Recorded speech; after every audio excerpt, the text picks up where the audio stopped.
રાજકોટ શહેરના ગાંધીગ્રામ પોલીસ સ્ટેશનમાં જે ભોગ બનનાર છે ફરિયાદી છે એમના દ્વારા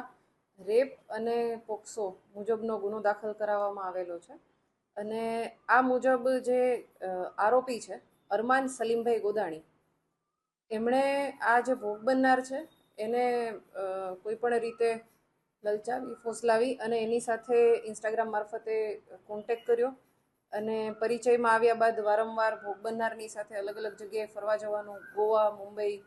આવું અલગ અલગ જગ્યાએ ફરવા પણ ગયેલ છે અને ભોગ બનનાર સાથે દુષ્કર્મ કરેલ છે, જે બાબતની ગાંધીગ્રામ પોલીસ સ્ટેશનમાં ફરિયાદ નોંધવામાં આવેલી છે અને આ જે ગુનો છે એની તપાસ ગાંધીગ્રામના પીઆઈ મેઘાણી કરી રહ્યા છે. આરોપી છે એ રાજકોટમાં જ રહે છે અને મૂળ આરોપી જે છે એ ગોંડલનો છે અને ફિલરમેન તરીકે એ નોકરી કરે છે.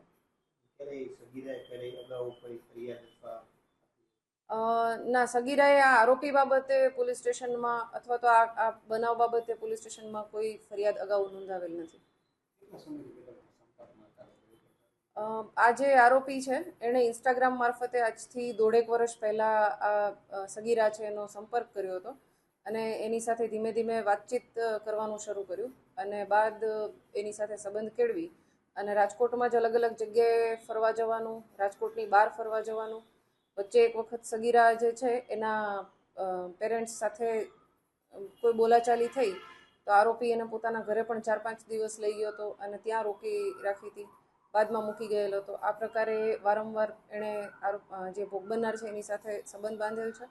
અને દુષ્કર્મ કરેલ છે, જેથી તેના વિરુદ્ધમાં પોક્સો અને રેપ મુજબનો ગુનો દાખલ કરવામાં આવેલો છે.